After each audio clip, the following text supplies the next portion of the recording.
May nakita akong account sa Mobile Legends na gumagamit ng mga skin na hindi pa nare-release. At aalamin din natin kung sino ang hero na anak ni Muntun. Ito ang MLBB Top List. Pero syempre bagong lahat, kung di ka pa nakafollow sa ating page, baka naman. Ito naman ay isa sa pinaka-rare na account sa Mobile Legends. Dahil kapag sinearch mo ang kanyang ID at tinignan ang kanyang history, makikita mo na gumagamit siya ng mga skin na hindi pa nare-release ni Muntun. Kagaya ng Lightborn ni Dirot, skin ni Alice. Tapos kung i-scroll ko pa, makikita nyo dito yung skin ni Layla na sobrang rare. At makikita nyo din dito yung skin ni Lolita na hindi pa nare-release. Tapos kung papansinin nyo pa ang kanyang account, napakataas ng kanyang win rate. Tignan nyo. Yung kanyang win rate ay 99% sa loob ng 11,000 matches. Grabe. Hindi ata nakakaranas ng pagkatalo to. Pero isa sa mga possible reason dito ay posibleng siya ay merong early access galing kay Muntun para masubukan ang mga skin na i-release pa lang. Sa dulo ng video ko ilalagay yung kanyang ID. Top 2 na anak ni Muntun, meron silang 9 skin. Si Alucard, Fanny, Lancelot at Leslie. So nasa number 2 slot sila dahil 9 ang kanilang skin. Sobrang dami, grabe. Ito na nga po ang top 1 dahil 10 ang skin ng mga hirong to sa ML. Chu, Gusion, Mia, at syempre si Silong na ngayon ay nanalo pa sa M5 Hero Skin Voting. Kaya possible na maging 11 na ang skin ni Silong. Grabe, mahal na mahal talaga ng mga tao si Silong. Sino naman ang may pinakamalaking HP na hero sa Mobile Legends? Sa number 4 slot, nandito si Glue at si Grok na parehas merong 6,546 na HP. Sa pangatlong slot naman, nandyan si Minotaur na mayroong 6,712 na HP. At sa pangalawang slot naman, nandito si Hylos na mayroong 8,316 na HP. Ang layo ng diferensya. At syempre ang number 1 ay si Masha. Ang kanyang HP ay 4,340 lang. Pero dahil tatlo ito, kung imumultiply mo ito sa tatlo, 13,000 ang kanyang HP. At syempre, special mention kay Alice. Kasi kapag naka 200 stacks siya, 6,900 ang kanyang HP. Walang item tong mga hirong to guys ha. Ito talaga yung HP nila kapag level 15.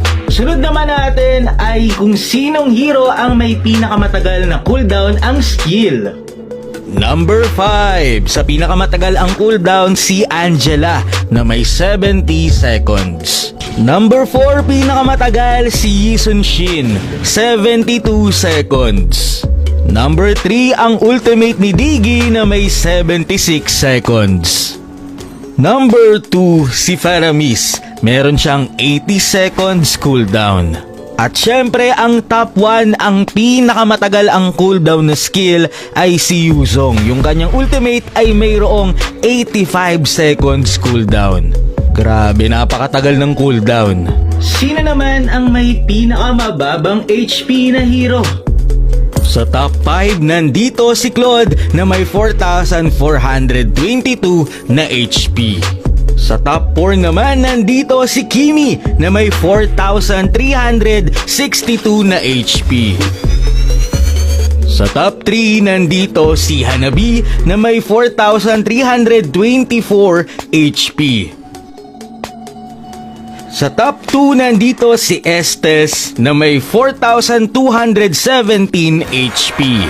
At ang may pinakamababang HP sa Mobile Legends ay si Xborg dahil hati ang kanyang HP at armor. Kung bibilangin natin ang HP niya, 2,790 lamang. So basically, siya talaga ang may pinakamababang HP. At sino naman ang hero na may pinakamaraming revamp? Number 2 slot, nandito si Freya.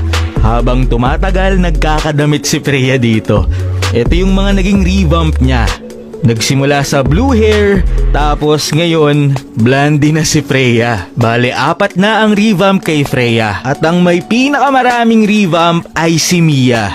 Dahil 5 na ang naging pagbabago dito kay Mia. Habang tumatagal, humahaba ang damit ni Mia. Sa pinaka-latest, nakapants na siya.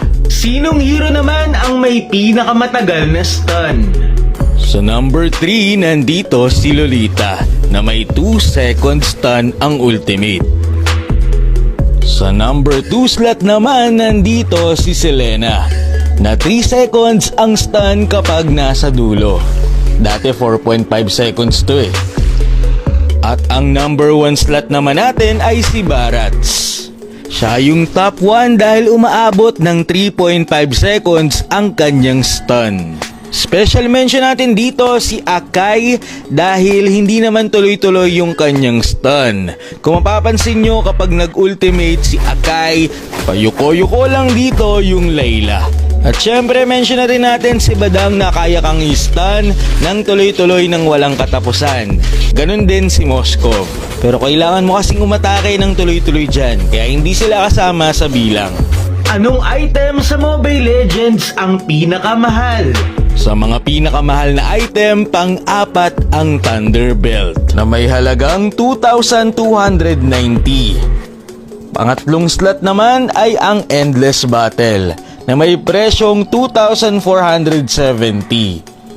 Sa pangalawang slot naman, nandyan ang Blood Wings na 3,000. At syempre, ang pinakamahal ay ang Blade of Despair na 3,010 ang presyo. Ang video na to ay kinorek ko kasi may error dun sa upload ko kanina. Ito nga pala yung MLID nung rare account. Maraming salamat sa panonood and to God be the glory.